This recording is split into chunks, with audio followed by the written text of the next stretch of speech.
পবিত্র হজ পালনের উদ্দেশ্যে পঞ্চম দিনের মতো বাংলাদেশ থেকে সৌদি আরব যাচ্ছেন যাত্রীরা।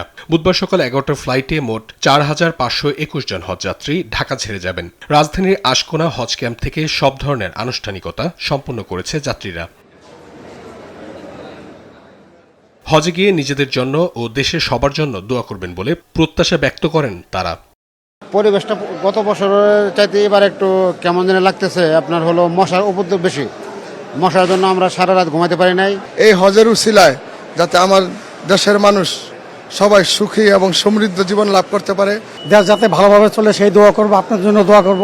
আমি আমার মা যাচ্ছি একসাথে, আর এমনি প্রার্থনা বলে সবার সাথে এমনি হজ করতে যাচ্ছি। এর আগে একবার উমরা করছি, এবার বড় হজে যাচ্ছি। তবে হজ ক্যাম্প থেকে সৌদি রিয়েল ও টাকা চুরি হয়েছে বলে অভিযোগ করেছেন এক হজযাত্রী। ক্যাম্পের নিরাপত্তা জোরদার করার দাবি করেছেন যাত্রীরা। প্রশাসনিক ব্যবস্থা আরো জোরালোভাবে দরকার আছে। এখন হজ যাত্রী কিছু 2টা পাসপোর্ট টাকা সহ হারিয়ে গেছে। অভিযোগ জানান ওই 9টা বাজে অভিযোগ জানাইছি, 10টায় ওইটার ব্যবস্থা নিতে পারে নাই ওনারা। আর এখনো ক্যামেরা দিয়ে আইডেন্টিফাই চলছে, তাই কি ব্যবস্থা নেয় পরবর্তীতে বোঝা যাবে। এই ঘটনায় তাৎক্ষণিকভাবে ক্ষতিগ্রস্ত যাত্রীকে 2,000 রিয়েল সহায়তা করা হয়েছে জানিয়ে হজ অফিসের পরিচালক বলেন, সিসিটিভি ফুটেজ পর্যালোচনা করে অপরাধীকে ধরতে কাজ করছে আইন শৃঙ্খলা বাহিনী।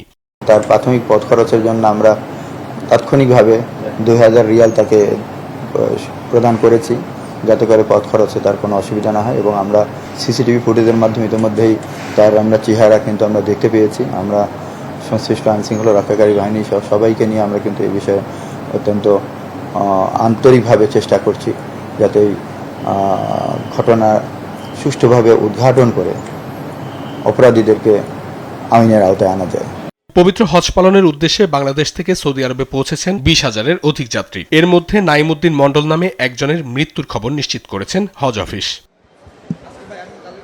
অঙ্কন চৌধুরী, দেশ টিভি, ঢাকা।